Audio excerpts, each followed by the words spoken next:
ओम शांति। आज 29 जून 2024 के ईश्वरी मधुर महावाक्य सुनते हैं।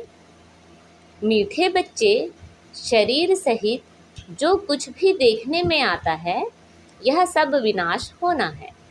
तुम आत्माओं को अब घर लौटना है, इसलिए पुरानी दुनिया को भूल जाओ। आज की मुरली से प्रश्न है, तुम बच्चे किन शब्दों में सभी को बाप का मैसेज सुना सकते हो? उत्तर है, सभी को सुनाओ कि बेहद का बाप बेहद का वर्षा देने आया है। अब हद के वर्षे का समय पूरा हुआ, अर्थात भक्ति पूरी हुई। अब रावण राज्य समाप्त होता है। बाप आया है तुम्हें रावण 5 विकारों की जेल से छुड़ाने। यह पुरुषोत्तम संगम युग है। इसमें तुम्हें पुरुषार्थ कर दैवी गुणों वाला बनना है। सिर्फ पुरुषोत्तम संगम युग को भी समझ लें तो स्थिति श्रेष्ठ बन सकती है। ओम शांति। अब रूहानी बच्चे क्या कर रहे हैं? अव्यभिचारी याद में बैठे हैं। एक होती है अव्यभिचारी याद, दूसरी होती है व्यभिचारी याद। अव्यभिचारी याद अर्थात अव्यभिचारी भक्ति जब पहले शुरू होती है तो सब शिव की पूजा करते हैं।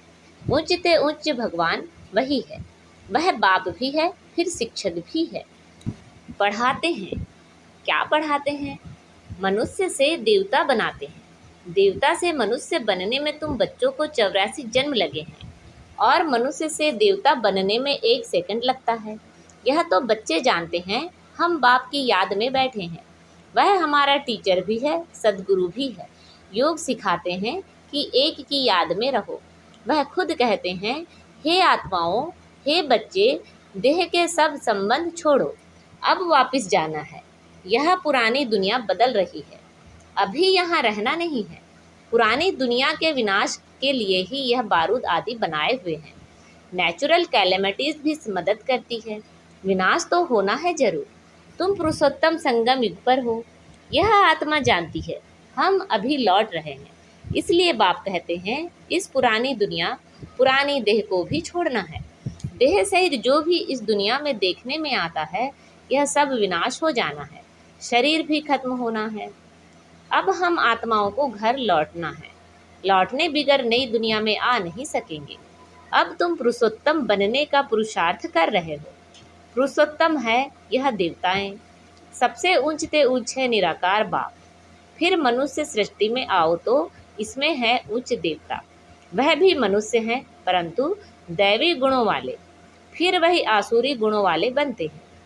अब फिर आसुरी गुणों से दैवी गुणों में जाना पड़े, सतयुग में जाना पड़े। किसको? तुम बच्चों को।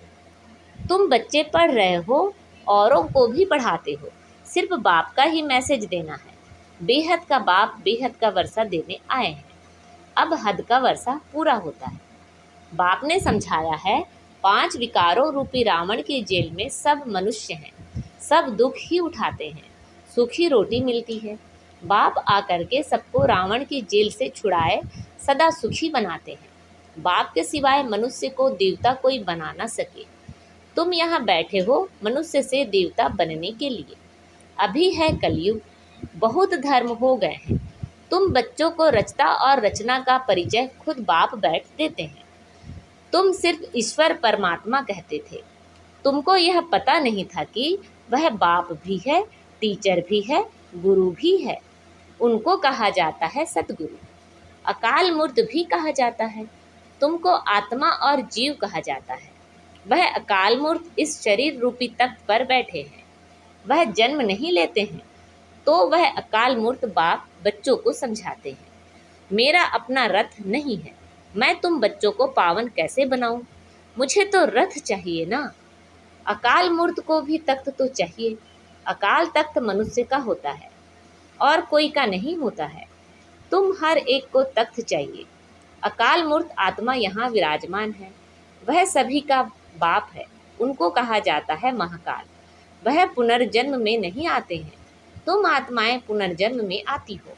मैं आता हूँ कल्प के संगम युगे। भक्ति को रात, ज्ञान को दिन कहा जाता है। यह पक्का याद करो। मुख्य है ही 2 बातें, अल्प और बे, बाप और बादशाही। बाप आकर बादशाही देते हैं और बादशाही के लिए पढ़ाते हैं, इसलिए इसको पाठशाला भी कहा जाता है। भगवान वाच, भगवान तो है निराकार, उनका भी पाठ होना चाहिए। वह है उच्च से उच्च भगवान, उनको सभी याद करते हैं। बाप कहते हैं ऐसा कोई मनुष्य नहीं होगा जो भक्ति मार्ग में याद ना करता हो। दिल से ही सब पुकारते हैं, हे भगवान, हे लिबरेटर, ओ गॉड फादर, क्योंकि वह है सभी आत्माओं का फादर। जरूर बेहद का ही सुख देंगे। हद का बाप हद का सुख देते हैं, कोई को पता नहीं। अब बाप आए हैं, कहते हैं बच्चों, और संग तोड़ मुझ एक बाप को याद करो। यह भी बाप ने बताया है, तुम देवी देवता नई दुनिया में रहते हो, वहाँ तो अपार सुख है, उन सुखों का अंत नहीं पाया जाता है। नए मकान में सदैव सुख होता है, पुराने में दुख होता है। तब तो बाप बच्चों के लिए नया मकान बनवाते हैं, बच्चों का बुद्धि योग नए मकान में चला जाता है। यह तो हुई हद की बात। अभी तो बेहद का बाप नई दुनिया बना रहे हैं। पुरानी दुनिया में जो कुछ देखते हो वह कब्रिस्तान होना है। अभी परिस्तान स्थापन हो रहा है। तुम संगम युग पर हो, कलयुग की तरफ भी देख सकते हो, सतयुग की तरफ भी देख सकते हो। तुम संगम युग पर साक्षी हो देखते हो। प्रदर्शनी में अथवा म्यूजियम में आते हैं तो वहाँ भी तुम संगम पर खड़ा कर दो। इस तरफ है कलयुग, उस तरफ है सतयुग, हम बीच में हैं। बाप नई दुनिया स्थापन करते हैं, जहाँ पर बहुत थोड़े मनुष्य होते हैं और कोई भी धर्म वाला नहीं आता है। सिर्फ तुम ही पहले पहले आते हो। अभी तुम स्वर्ग में जाने का पुरुषार्थ कर रहे हो। पावन बनने के लिए ही मुझे पुकारा है कि हे बाबा, हमको पावन बनाकर पावन दुनिया में ले चलो। ऐसे नहीं कहते हैं कि शांति धाम में ले चलो। परम धाम को कहा जाता है स्वीट होम। अभी हमको घर जाना है, जिसको मुक्ति धाम कहा जाता है, जिसके लिए ही सन्यासी आदि शिक्षा देते हैं। वह सुखधाम का ज्ञान दे नहीं सकते, वह है निवृत्ति मार्ग वाले। तुम बच्चों को समझाया गया है कौन कौन धर्म कब कब आते हैं। मनुष्य सृष्टि रूपी झाड़ में पहले पहले फाउंडेशन तुम्हारा है। बीज को कहा जाता है वृक्षपति। बाप कहते हैं मैं वृक्षपति ऊपर में निवास करता हूँ। जब झाड़ एकदम जड़ जड़ीभूत हो जाता है तब मैं आता हूँ देवता धर्म स्थापन करने। बनेन ट्री का बड़ा वंडरफुल झाड़ है, बिगर फाउंडेशन बाकी सारा झाड़ खड़ा है। इस बेहद के बाप में भी आदि सनातन देवी देवता धर्म है नहीं, बाकी सब धर्म खड़े हैं। तुम मूल वतन निवासी थे, यहाँ पाड़ बजाने आए हो। तुम बच्चे ऑलराउंडर पाड़ बजाने वाले हो, इसलिए 84 जन्म है मैक्सिमम, फिर मिनिमम 1 जन्म। मनुष्य फिर कह देते 84 लाख जन्म, वह भी किसके होंगे यह भी समझ नहीं सकते। बाप आकर तुम बच्चों को समझाते हैं 84 जन्म तुम लेते हो, पहले पहले मेरे से तुम बिछुड़ते हो। सतयुगी देवताएं ही पहले होते हैं। जब वह आत्माएं यहाँ पाड़ बजाती हैं तो बाकी सब आत्माएं कहाँ चली जाती हैं यह भी तुम जानते हो। बाकी सब आत्माएं शांति धाम में होती हैं, तो शांति धाम अलग हुआ ना, बाकी दुनिया तो यही है। पाठ यहाँ बजाते हैं। नई दुनिया में सुख का पाठ, पुरानी दुनिया में दुख का पाठ बजाना पड़ता है। सुख और दुख का यह खेल है, वह है राम राज्य। दुनिया में कोई भी मनुष्य यह नहीं जानते कि सृष्टि का चक्र कैसे फिरता है। न रचयिता को न रचना के आदि मध्य अंत को जानते हैं। ज्ञान का सागर एक बाप को ही कहा जाता है। रचयिता और रचना के आदि मध्य अंत का ज्ञान कोई शास्त्र में है नहीं। मैं तुमको सुनाता हूँ, फिर यह प्राय लोप हो जाता है। सतयुग में यह रहता नहीं। भारत का ही प्राचीन सहज राजयोग गाया हुआ है। गीता में भी राजयोग नाम आता है। बाप तुम्हें राजयोग सिखलाकर राजाई का वर्षा देते हैं। बाकी रचना से वर्षा मिल ना सके, वर्षा मिलता ही है रचता बाप से। हर एक मनुष्य क्रिएटर है, बच्चों को रचते हैं। वह है हद के ब्रह्मा, यह है बेहद के ब्रह्मा। वह है निराकार आत्माओं की पिता, वह लौकिक पिता, यह फिर है प्रजापिता। प्रजापिता कब होना चाहिए? क्या सतयुग में? नहीं, पुरुषोत्तम संगम युग पर होना चाहिए। मनुष्यों को यह भी पता नहीं है कि सतयुग कब होता है। उन्होंने तो सतयुग कलयुग आदि को लाखों वर्ष दे दिए हैं। बाप समझाते हैं 1250 वर्ष का एक युग होता है। 84 जन्मों का भी हिसाब चाहिए ना, सीढ़ी का भी हिसाब चाहिए। हम कैसे उतरते हैं? पहले पहले फाउंडेशन में है देवी देवता, उनके बाद फिर आते हैं इस्लामी बौद्धि। बाप ने झाड़ का राज भी बताया है। बाप के सिवाय तो कोई सिखला ना सके। तुमको कहेंगे यह चित्र आदि कैसे बनाए, किसने सिखाया? बोलो, बाबा ने हमें ध्यान में दिखाया, फिर हम यहाँ बनाते हैं। फिर उनको बाप ही इस रथ में आकर करेक्ट करते हैं कि ऐसे ऐसे बनाओ, खुद ही करेक्ट करते हैं। श्री कृष्ण को श्याम सुंदर कहते हैं, परंतु मनुष्य तो समझ नहीं सकते कि क्यों कहा जाता है। यह वैकुंठ का मालिक था तो गोरा था, फिर गावड़े का छोरा सावरा बना, इसलिए उनको ही श्याम सुंदर कहते हैं। यह पहले आते हैं। तत्व इन लक्ष्मी नारायण की राजाई चलती है। आदि सनातन देवी देवता धर्म की स्थापना कौन करते हैं, यह भी किसी को पता नहीं है। भारत को भी भुलाए हिंदुस्तान के रहवासी हिंदू कह देते हैं। मैं भारत में ही आता हूँ। भारत में देवताओं का राज्य था जो अब प्राय लोप हो गया है।